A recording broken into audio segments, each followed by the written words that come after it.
Boys and girls, we're here for math. January 11th. I talked to you about fact power and you need to do your best to get really quick with this. There's also a fun thing about a mouse on here. So there's a mouse. I don't know if you know that, but there's a mouse up here and a piece of cheese down here. And there is a way. Just read the directions and it'll tell you how to do all that too. Just kind of makes it fun, but also the point is that your basic facts should be quick. We also have page 103 and 104 for math today, and I'm going to explain that to you right here. So for math today, for page 103, it's about solving number stories. This means you're going to have to read.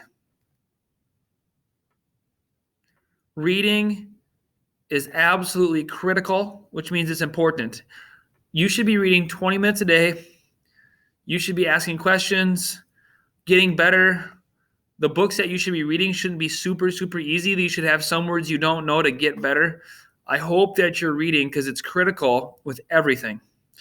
So you're going to have to read and solve problems. Now, one thing that I've done in front of you many times, you see where it says number 1, Justin brought 30 blueberries for a snack. He ate 10 of them. How many blueberries does he have left? And what I like to do, and I'm going to do it for you, when I read, I like to use my pencil and circle important information.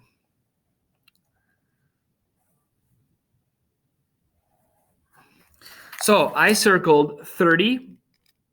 I circled he ate, which to me, if you eat something, is it going to be more or less? 30, he ate 10 of them. How many does he have left? So basically, and it's super important, if I were you, I would show my work. And now I know some of you aren't doing that right now, and that's fine, but I like to show my work. And what I'm going to do is I'm going to stack those numbers on top of each other with a subtraction, because he ate means I'm taking it. If you eat something, you're not getting more of it. You're getting less. So we started with 30 blueberries. He ate 10. And now I'm going to do this problem. I always start in the ones place. 0 minus 0 is 0, and 3 minus 1 is 2. And the answer for number 1, if you watch this video, you already have one of them done. 20 blueberries. That would be perfect work. Now we're going to go down to number 2. Okay?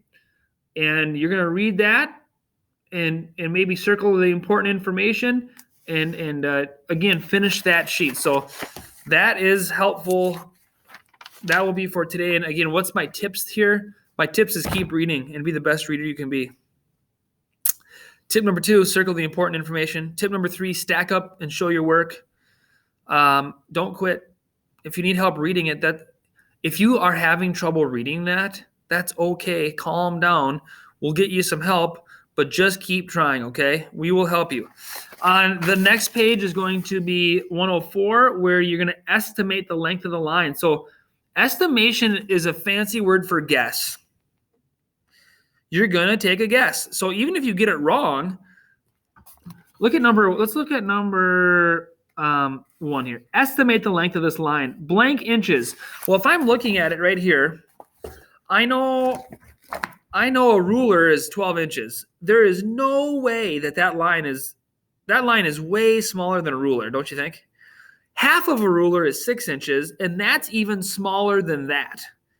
This line right here, when it says line segment, I'll put a little dashes on mine so you can see it. Do you see this here? That's a line segment right here.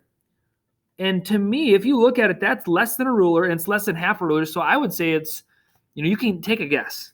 Then after you make a good guess, you really, really, really measure it starting at 0. And by the way, if your estimation is wrong, let's say you guess 5 inches, but it's 4 inches. Let's say you guess 4, but it's okay if your guess is wrong, but it should be close. If you say that is, I think that's 12 inches, Mr. Yeldman, that's not a good guess. because there's no way that that's as long as a ruler. So make a good guess. That's what estimation means, okay? Number 2, write the word for 98. Do your best there. Number 3, use the digits 6, 1, and 8 to make the smallest number possible. We kind of played a game like this the other day. So instead of making the biggest number possible, you are going to make the smallest number you can out of 1, 6, and 8. Count back by 1. Number 5, you turkeys, you little turkeys. You guys always want to cross that out, or you want to put a one-word answer. Here's a great, I get this all the time, number 5. Explain how you made the largest possible number. So on number 3, you're supposed to make the smallest number possible, and then on the bottom, you're supposed to make the largest number. And then number 5, it says, well, explain how you did that. Explain how you made the largest number. Because it's easy. Because my mommy said so.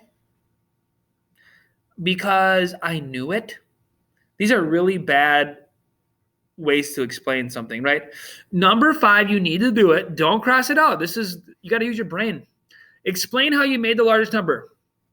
You're gonna want to use the words for sure. Hundreds, ones, tens, and hundred. Like I'm not gonna tell you what to write. You need to figure this out. But you should probably be starting to think, how did I make the biggest number? Well, first, I took the largest number and I put it in the what place? What place value would you put the largest number in to make the largest number? So yeah, you're going to want to use ones, tens, and hundreds for your writing. I would definitely include that in your explanation. All right, you guys, trust me, it's going to get better once you're back here. It's going to be way more fun and way easier for me, way easier for you. But keep trying, keep doing your best, and we will see you guys soon. Have a great day, and we will talk to you for tomorrow.